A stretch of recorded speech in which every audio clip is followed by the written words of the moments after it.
Le remake en live action Blanche-Neige de Disney est sorti sur la plateforme de streaming Disney+. Et les médias chantent déjà la réussite incroyable de ce remake sur cette fameuse plateforme. Puisque, disent-ils, eh bien, il serait numéro 1 des films sur Disney+. Mais alors, est-ce que réellement cela est vrai? D'abord, qu'est-ce que cela veut dire? Mais surtout, est-ce que ça sauve ce film qui a connu un échec monumental au box-office? On voit ça ensemble.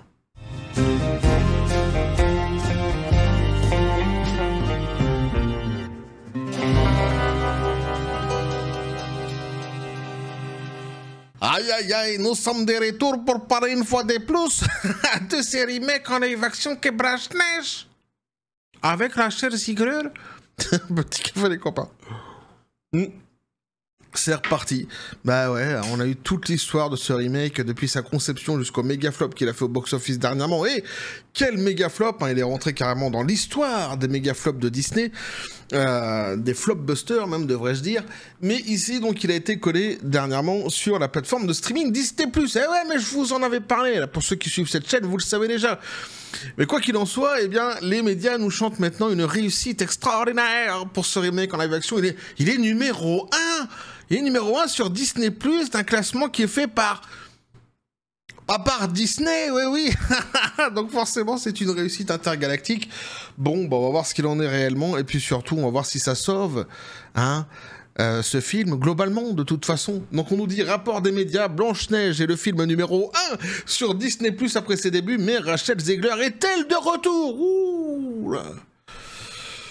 Est-ce qu'on a envie qu'elle soit de retour déjà? Ben quelque part, tu vois, on s'était bien marré. Hein. C'est comme le jour où partira Bob l'éponge taré, le PDG de Disney.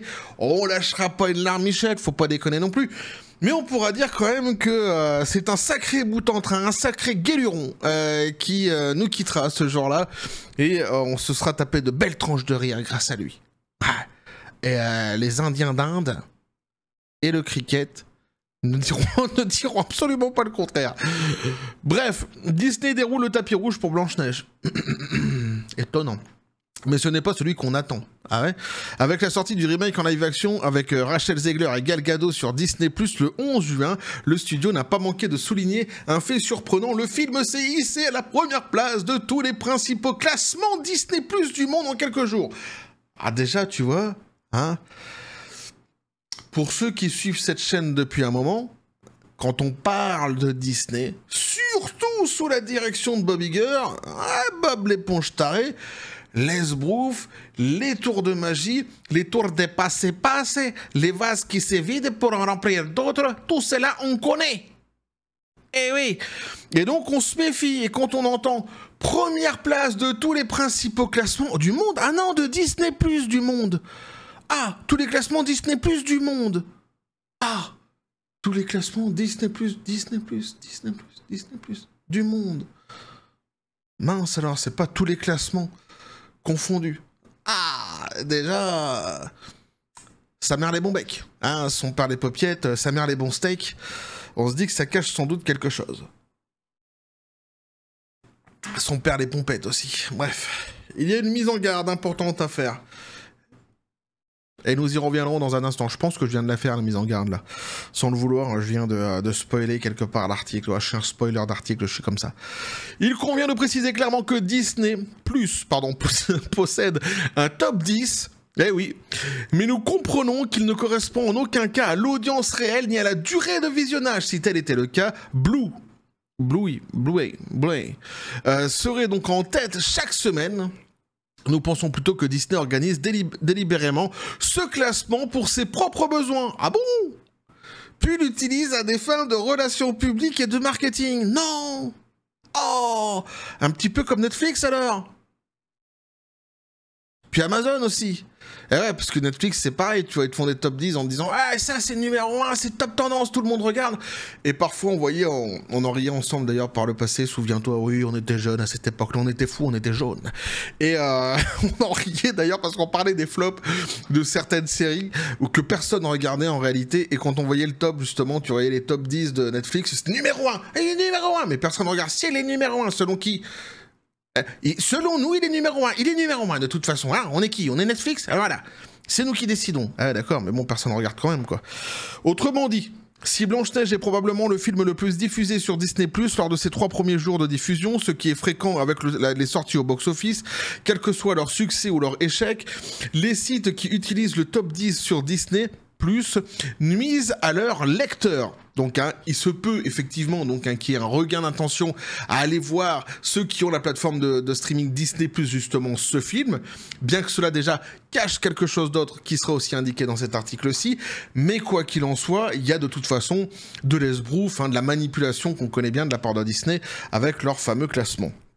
Je crois qu'ils ont quand même mis des séries telles que Peter Pan, tout ça à l'époque en numéro 1 de leur classement au bout d'un moment. Et il me semble, je sais plus si c'était Peter Pan ou si c'était... Non, Willow, je crois qu'ils ont pas osé. Mais c'était Peter Pan, il me semble. Bref. Ils font un peu ce qu'ils veulent, quoi. Ils font leur popote, quoi. Alors, cela dit, donc, nous nous attendons à ce que Nielsen, voilà, là, ça serait bien, tu vois, qu'on ait un petit classement Nielsen, ou Illuminate, donc, montre que Blanche-Neige est réalisé, donc, un des chiffres au moins corrects de ses premières semaines de diffusion en streaming. Pourquoi pas? Les spectateurs n'ont rien à débourser pour regarder un film qu'ils n'ont probablement pas vu au cinéma, hein?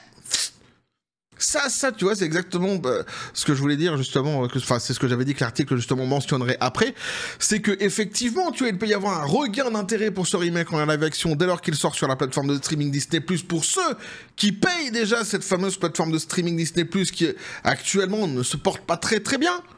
Hein, des dires même de Disney. Alors attention, pas des dires des presses mainstream françaises. Hein. Si tu vas sur les presses mainstream françaises, forcément, tu vas venir me voir dans les commentaires et dire « Mais quoi?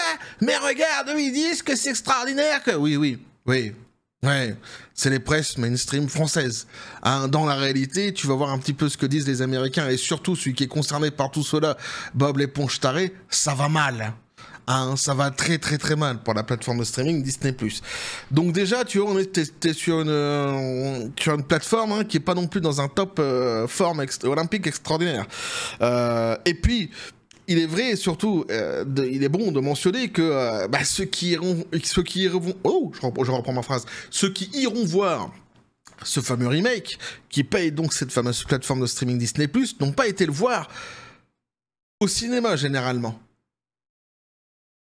Donc c'est quand même un constat qui est assez terrible finalement pour Disney. Et de toute façon, quoi qu'il en soit, ça veut pas dire que le film pour autant est sauvé. Mais pas du tout. Et oui, parce que qu'est-ce qui compte sur une plateforme de streaming Disney+, ou Netflix, ou que sais-je encore, Amazon, etc. Qu'est-ce qui compte? Le taux d'engagement. Combien ce que tu mets sur ta plateforme te rapporte en tant qu'abonné, par exemple. Combien tu peux vendre au niveau de tes produits par rapport à leurs statistiques, comment on appelle ça, mince, tes moments de publicité, comment on appelle ça déjà? C'est pas les plages publicitaires, c'est comment on appelle ça, allez? Ouais, c'est ça, c'est les... mince, il y a un terme exact pour ça, je l'ai plus là tout d'un coup. Enfin bref. Les moments de publicité que tu voudrais caler, quoi, que tu voudrais justement, si tu es une grande marque, eh bien pourquoi pas payer pour être justement diffusé sur la plateforme de streaming Disney+. Donc tout ça en fait c'est important au niveau des statistiques. Les statistiques sont très importantes pour Disney sur justement toutes ces productions qui sortent. Mais initialement, une production qui revient comme ça, qui était d'un film et qui vient maintenant sur la plateforme de streaming Disney+, même si elle gagne un regain d'intérêt dès le début, ça veut pas dire du tout qu'elle sauve la plateforme. Ça sera sur le long terme que cela pourra justement être impactant. Et jusqu'ici, en fait, tous les paris de Disney de remettre justement sur la plateforme de streaming tous ces films qui n'ont pas fonctionné au cinéma, ça n'a absolument jamais fonctionné. Pour preuve, la situation actuelle de la plateforme de streaming en elle-même. Voilà, même si certains vous chantent l'inverse, hein, de toute façon, les faits sont les faits, les chiffres sont les chiffres. Ça ne ment pas. Bref.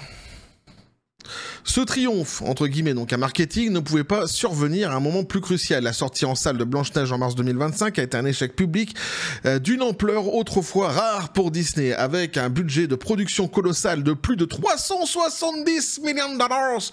Et ça en fait des pancakes tout de même. Le film n'a rapporté que 205 millions de dollars à l'échelle mondiale, ce qui lui a valu le surnom de la plus grande bombe au box-office.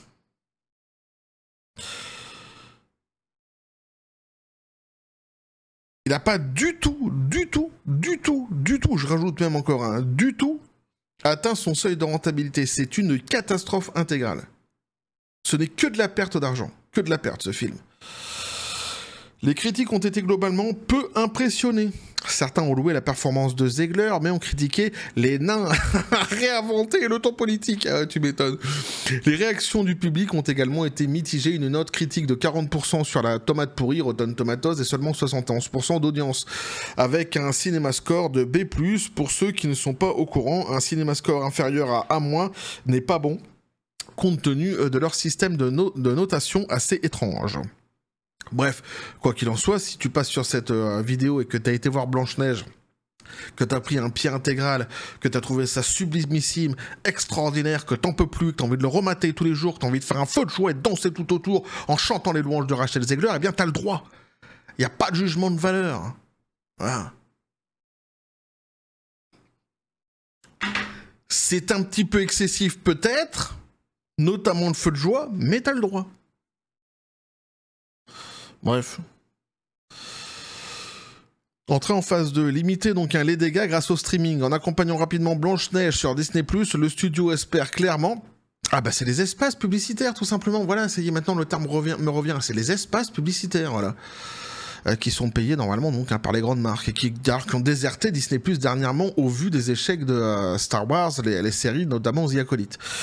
Alors le studio donc espère clairement que la commodité du visionnage à domicile, combiné à la curiosité suscitée par la controverse et le casting, transformera le discours public en une méthode éprouvée, pour Disney, qui consiste à diffuser un échec en streaming et à prétendre qu'il a trouvé un nouveau souffle, un nouvel élan, un nouveau succès, sans jamais vraiment nous fournir les justifications que les analystes voudraient pour y croire. Mais alors du coup, c'est très intéressant parce qu'effectivement, c'est quelque chose qu'on a déjà vu par le passé de la part de Disney, et à chaque fois, moi j'ai fait mon rabat à joie en disant mais attendez, c'est pas parce que eux ils disent, les médias disent et surtout Disney disent que c'est top, que ça l'est vraiment. À chaque fois, je dis la même chose, faut voir sur la durée, nanani, le taux d'engagement, etc., etc. Et à chaque fois, en fait, on a constaté la même chose, ça n'a systématiquement jamais sauvé la plateforme de streaming. Et d'ailleurs, sans avoir les chiffres, en fait, on le sait que ça ne l'a pas sauvé, puisque avec toutes ces manipulations, Bob l'éponge taré, le PDG Disney avait dit courant 2023 et 2024, il n'arrêtait pas de répéter que début 2025, en fait, la plateforme de streaming Disney+ serait ultra rentable, ce qu'elle n'est absolument pas aujourd'hui. Donc c'est bien la preuve que toutes ces manipulations par le passé, qui sont exactement les mêmes de manipulations qui sont entreprises ici, eh bien n'ont pas fonctionné. Il n'y a même plus besoin d'avoir de chiffres, finalement t'attends un petit peu, puis tu vois que ça se casse la gueule, et tu te rends compte que tout ça, en fait, ça ne fonctionne pas. Comme toujours, depuis ces derniers temps, avec ce qu'entreprend de toute façon Disney et plus globalement Bob l'éponge taré.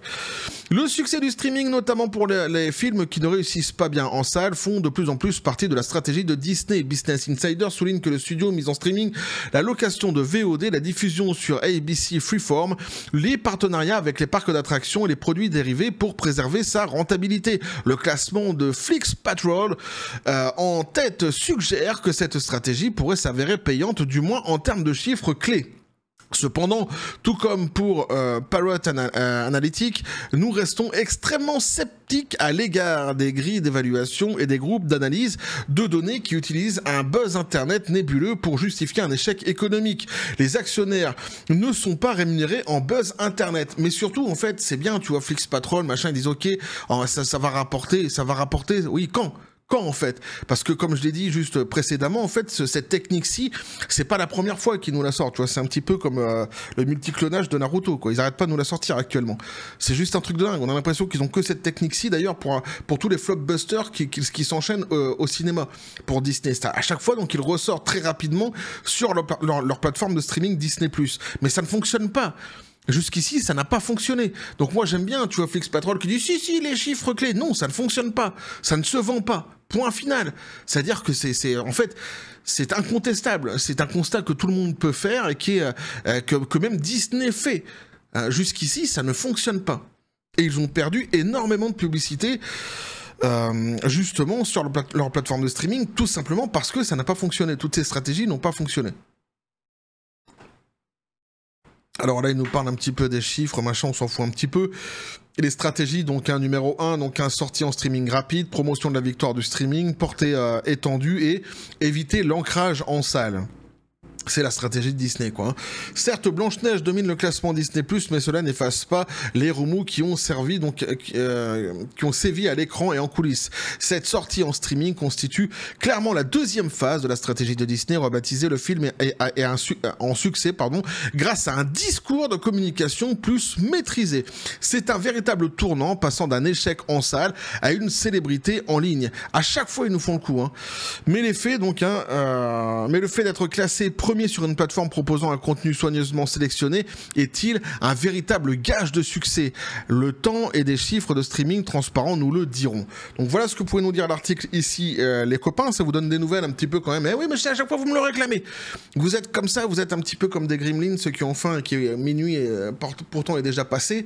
Vous me réclamez à chaque fois du Rachel Zegler et du Blanche-Neige. Mais cette fois-ci, j'ai vraiment de vraies annonces à vous faire. Donc celle-ci sur Disney+, puisque les médias chantent évidemment donc ce classement, mais en fait ce classement qui nous est donné par qui? Par Bob l'éponge taré lui-même, par Disney lui-même. Donc en fait voilà, donc c'est un classement qui vaut ce qui vaut, qui met donc un Blanche-Neige en top numéro 1 de ce fameux classement. Il y a absolument personne qui peut les contredire, puisqu'il n'y a aucun chiffre pour l'instant qui sont sortis à côté, par exemple le fameux classement Nielsen, etc. Quoi qu'il en soit, de toute façon ça ne sauve pas le film. Ça ne sauve pas le film parce que le gouffre entre ce que le film a généré au box-office et ne serait-ce que la rentabilité, le seuil de rentabilité qu'il devrait atteindre, qui n'a jamais été atteint, donc ce gouffre est déjà tellement extraordinairement énorme, incroyable, catastrophique, qu'il est certain que même un lancement qui serait réussi sur la plateforme de streaming Disney+, sur les premières semaines, ne pourrait pas sauver ce film. Ça, c'est la première chose. La deuxième chose, c'est il y a un effet de curiosité pour tous ceux qui ont la plateforme de streaming Disney+, qui la payent, qui n'ont pas été voir le film au cinéma et donc qui vont le regarder ici. Donc, tu ne gagnes pas en engagement, ce ne sont que les gens qui payent déjà ta plateforme de streaming qui viennent voir ton film. Ça, c'est la première chose. Et sans doute que c'est la majorité des gens, justement, qui actuellement regardent ce film aussi. Pourquoi je dis sans doute? Parce qu'il n'y a pas de regain actuellement, justement, d'abonnés sur la plateforme de streaming Disney+. Sans quoi, tu peux être sûr que Bob l'éponge taré s'en serait vanté dans la semaine. Il n'y a pas de regain. Il y a eu une fuite de plusieurs millions d'abonnés, justement, qui se sont barrés sur les trimestres derniers. On avait vu ça ensemble. Ils ont regagné peu ou prou le chiffre qu'ils avaient perdu sur un trimestre avant. D'1 million perdu, je crois qu'ils ont regagné 1 million le trimestre d'après, à peu près, tu vois. En gros, ils ont réussi à stabiliser un échec qui était en train de se profiler.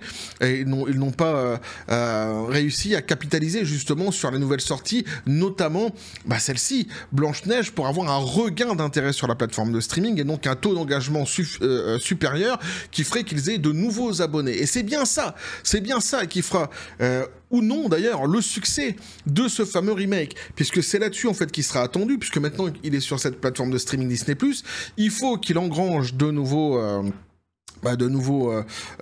abonnés, il faut qu'il engrange des statistiques qui soient quand même convaincantes pour les actionnaires, ça c'est certain, mais surtout pour les fameux espaces publicitaires pour vendre justement en fait du temps de publicité sur leur plateforme de streaming, puisque c'est avec ça que compte justement faire de l'argent Bob l'éponge taré et Disney avec cette fameuse plateforme de streaming Disney+. Donc tout cela, c'est pas gagné, d'autant que les actionnaires, eux, actuellement, n'ont toujours pas vu la couleur du pognon. Ils l'ont dit encore dernièrement, ça gueulait assez fort. Donc, chez Disney, la seule chose qui a fait qu'ils se sont un petit peu tus, ça a été le fameux partenariat qui a été signé dernièrement avec Abu Dhabi. Mais attention, ce partenariat, si c'est une bonne chose pour Disney et pour les actionnaires, ça n'efface pas tout le reste de la maison aux grandes oreilles. Sur tous les autres domaines sur lesquels ils doivent performer. Les films au box-office, la plateforme de streaming Disney+, et les parcs, globalement. Donc là-dessus, ils seront attendus de toute façon par les actionnaires. Et puis, qui plus est, on le sait donc, les annonceurs se sont barrés de la plateforme de streaming Disney+, à cause des flops derniers, notamment concernant les séries Star Wars, et la dernière série qui a vraiment mis un clou. Le dernier clou, devrais-je dire, même dans le cercueil de cette licence Star Wars, qui était la série, donc, The Acolyte. Là, pareil, t'as le droit d'avoir aimé The Acolyte, il n'y a pas de jugement de valeur, mais les faits sont les faits. Les chiffres sont les chiffres et les faits sont les faits. Ça a été un échec monumental pour Star Wars et ça a été un échec monumental pour Disney. Tout simplement. Et les annonceurs se sont barrés. Donc voilà.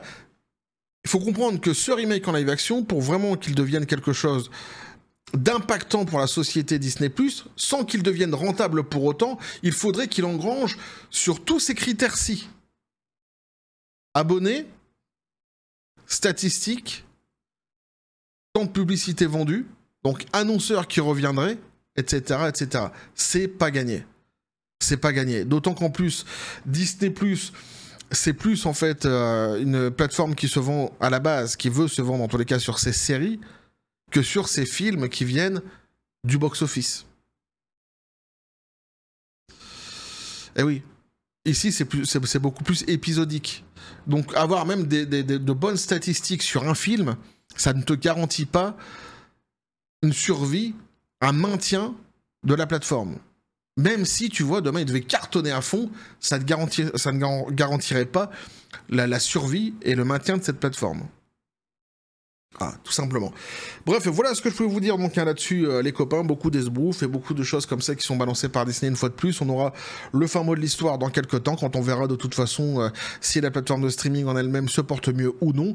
Donc n'hésitez pas à me dire ce que vous en pensez dans les commentaires. Et oui, à vous abonner si le contenu vous a plu, activez la petite cloche pour les prochaines notifications, les prochaines vidéos qui vont arriver, à balancer un like, partagez la vidéo. Hein, vous avez tous mes réseaux sociaux qui sont dans les descriptions des vidéos. N'hésitez pas à venir et à basculer du côté de la force absurde des réseaux sociaux, TikTok, Instagram, Facebook, Discord, X. Voilà, venez donc à vous abonner donc à tous ces réseaux pour donner de la force à la chaîne et aux messages justement qu'on diffuse sur cette même chaîne. N'hésitez surtout pas. Donc sur ce les copains, je vous dis comme toujours la John Spartan, paix et félicité, pistolet à prout, c'est à toi, qu'est-ce que tu penses de tout cela? Ah lui il en demande encore. Ah mais j'ai que ça à dire, pistolet là sur Rachel Zegler. Lui il s'en lasse pas lui. Il en veut plus du Rachel. Ouais mais là, on va attendre hein, quand on aura des choses plus concrètes à dire sur justement ce qui se passe actuellement dans le streaming. Notamment avec ce remake en live action qui est en train de révolutionner la plateforme. Oh, attention, on est sur un succès, non t'es pas prêt. Bah justement, quand on pourra constater en chiffres ce succès, hein, pistolet à prout, c'est à toi que je m'adresse notamment, je reviendrai sur Rachel Zegler. Enfin, je reviendrai sur Rachel Zegler. Je reviendrai sur le remake en live action Blanche-Neige. Bref, on va suivre tout ce délire toujours sur cette chaîne, toujours dans la joie et la bonne humeur. Et que la force soit avec vous.